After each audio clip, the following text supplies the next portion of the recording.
ತಾಲೂಕಿನ ಜನತೆನಲ್ಲಿ ಒಂದೇ ಒಂದು ರಿಕ್ವೆಸ್ಟ್, ಇದನ್ನ ಸ್ವಲ್ಪ ಒತ್ತು ಕೊಟ್ಟು ಬರೀಬೇಕು ಪತ್ರಕರ್ತರ ಮಿತ್ರರು. ಏನಪ್ಪಾ ಅಂದ್ರೆ, ಕೆರೆಗಳು ಒತ್ತುವರಿ ಏನಾಗಿದೆ ದಯವಿಟ್ಟು ಹೊಸದಾಗಿ ನಾವು ಒಂದು 3 ತಿಂಗಳ ಟೈಮ್ ಅಂತ ಹೇಳಿದ್ವಿ. ಲಾಸ್ಟ್ ಟೈಮ್ ಅಲ್ಲೇ ನಾವು ಎಲ್ಲಾರ್ಗು ಹೇಳಿದ್ವಿ, ಪೇಪರ್ ಸ್ಟೇಟ್ಮೆಂಟ್ ಕೊಟ್ಟಿದ್ವಿ. 3 ತಿಂಗಳ ಹಿಂದೆ, 3 ತಿಂಗಳು ಆದ್ಮೇಲೆ ಇವಾಗ ಹೊಸ ಬೆಳೆಗಳು ಇರ್ತಾ ಇದ್ದಾರೆ. ಲಾಸ್ಟ್ 15 ದಿವಸದಲ್ಲಿ ನಾವೆಲ್ಲ ಟ್ರೆಂಚಿಂಗ್ ಆಗ್ಬಿಟ್ಟು ಬೆಳೆಗಳು ಇರ್ತಾ ಇದ್ದಾರೆ. ಇದಕ್ಕೆ ಅವಕಾಶ ಇರಲ್ಲ. LGC ಕೋರ್ಟಲ್ಲಿ ನಿಮ್ಮ ಮೇಲೆ ಕೇಸುಗಳು ಬುಕ್ ಮಾಡಬೇಕಾಗುತ್ತೆ. ಅನಿವಾರ್ಯವಾಗಿ ನಿಮ್ಗೆ ತಿಳುವಳಿಕೆ ಬರಲಿ ಅಂತ ಪೇಪರ್ ಸ್ಟೇಟ್ಮೆಂಟ್ ಕೊಡ್ತಾ ಇದೀವಿ. LGC ಕೋರ್ಟಲ್ಲಿ ನಿಮ್ಮ ಮೇಲೆ ಕೇಸುಗಳು ಬುಕ್ ಮಾಡ್ತೀವಿ. ಯಾವುದೇ ನೋಟಿಸ್ ಇಲ್ದಿರಾ ಕೆರೆಗಳ ಒತ್ತುವರಿ ತೆರವುಗೊಳಿಸೋದಕ್ಕೆ ನಮ್ಗೆ ಅಧಿಕಾರ ಇರುತ್ತೆ. ನಾವು ಒತ್ತುವರಿ ಕೂಡ ವಿತೌಟ್ ನೋಟಿಸ್ ನಾವು ತೆರವುಗೊಳಿಸ್ತೀವಿ. ಮತ್ತೆ ಆಗ ಈ ವಿಷಯದಲ್ಲಿ ಯಾವುದೇ ಒಂದು ಒತ್ತಡಗಳಿಗೆ ಮಣಿಯುವ ಪ್ರಶ್ನೆ ಇರಲ್ಲ.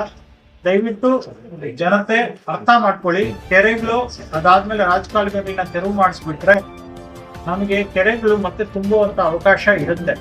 ಕೆರೆಗಳು ಹೂಳು ತೆಗೆಯೋದ್ರ ಬಗ್ಗೆ ಇದ್ರ ಬಗ್ಗೆ ಎಲ್ಲಾನು ಪಂಚಾಯತ್ ಅಧಿಕಾರಿಗಳು ಮತ್ತು ಮೈನರ್ ಇರಿಗೇಷನ್ ಡಿಪಾರ್ಟ್ಮೆಂಟ್ ಸೂಕ್ತ ಕ್ರಮ ಕೈಗೊಳ್ಳಬೇಕು.